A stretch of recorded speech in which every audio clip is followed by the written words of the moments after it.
नमस्कार।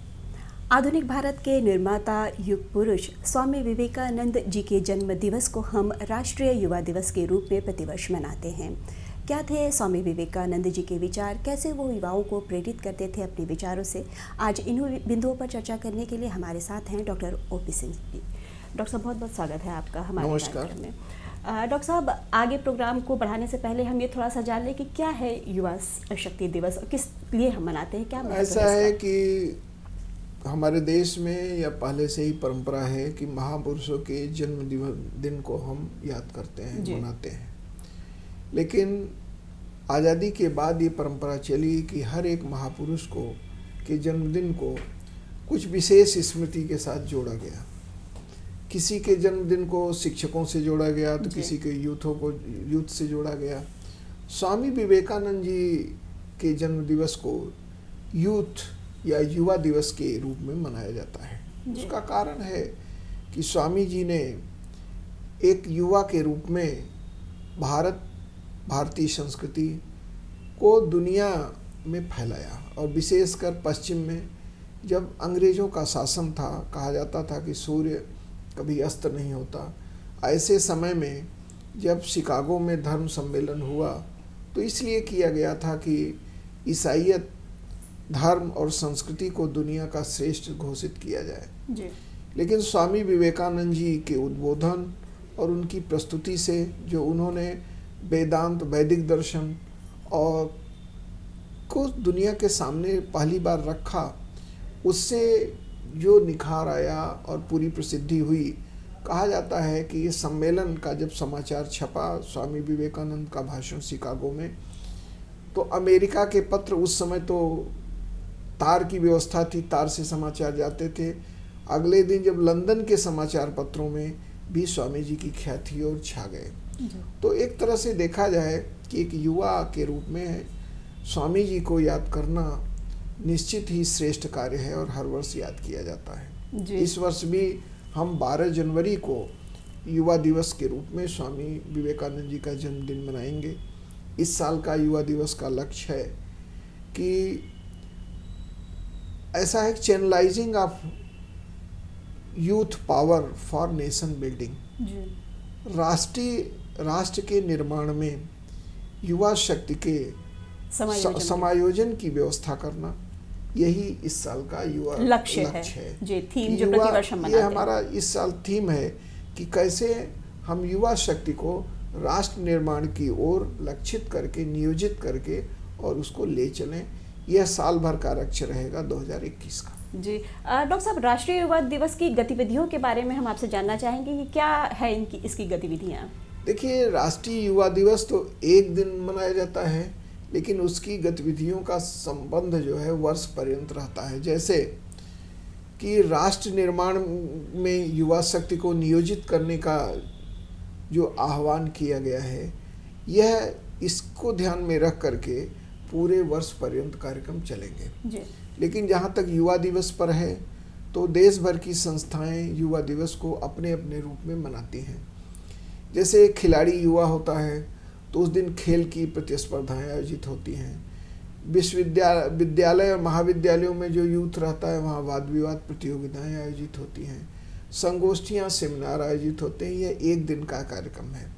लेकिन जैसे युवा विकास मंत्रालय है भारत सरकार के, और इसी तरह से खेल मंत्रालय है, ये देश भर में तमाम कार्यक्रम चलाते हैं।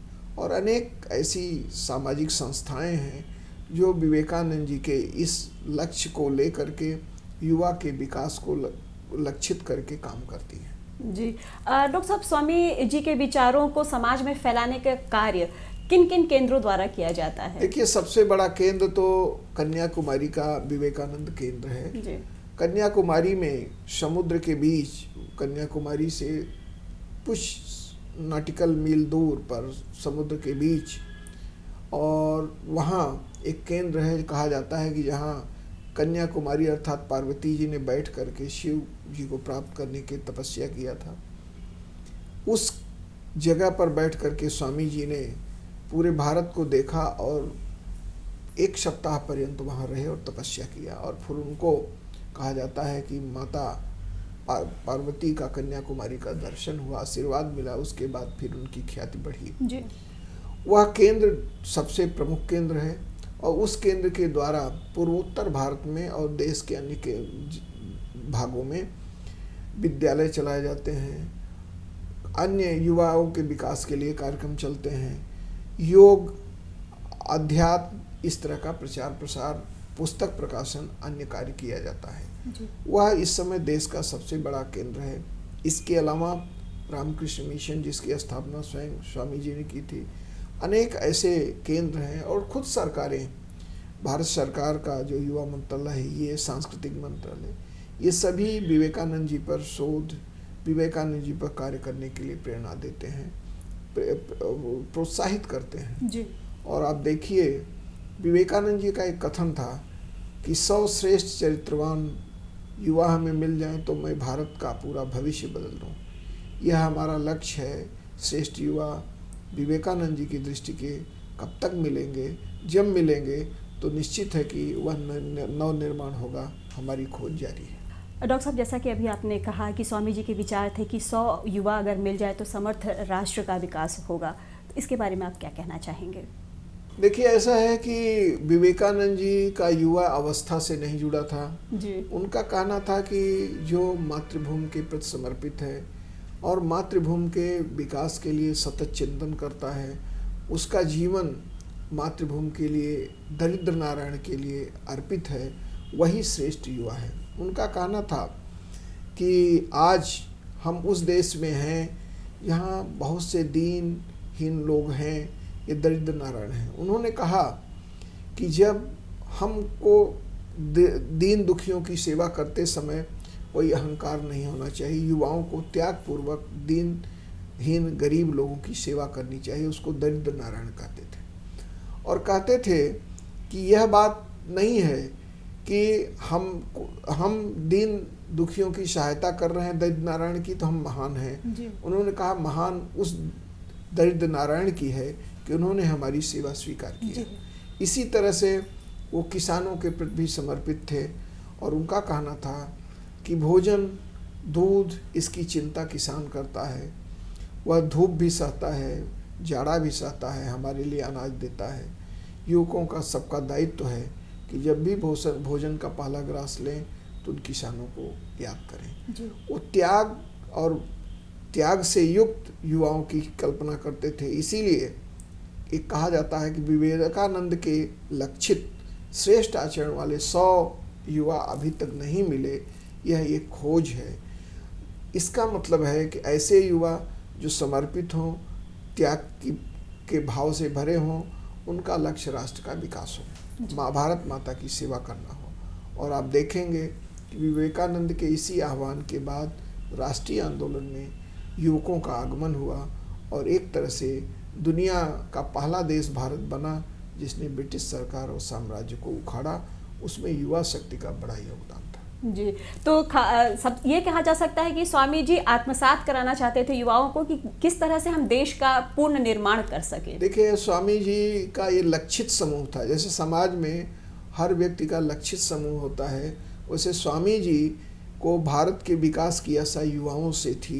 इसीलिए उन्होंने अपने जीवन का पूरा अपना लक्ष्य युवाओं को बनाया और जहाँ भी जाते थे युवाओं को संबोधित करते थे, प्रोत्साहित करते थे और उनका लक्ष्य था कि इन्हीं के माध्यम से भारत माता की सेवा हो सकेगी और श्रेष्ठ भारत का निर्माण हो सकेगा। डॉक्टर साहब, राष्ट्रीय युवा दिवस पर देश के जो युवा हैं उनको आप क्या संदेश देना चाहते हैं? हम यही चाहते हैं कि स्वामी विवेकानंद जी का जो सपना था उसे युवा साकार करें और भारत माता की त्यागपूर्वक सेवा करें।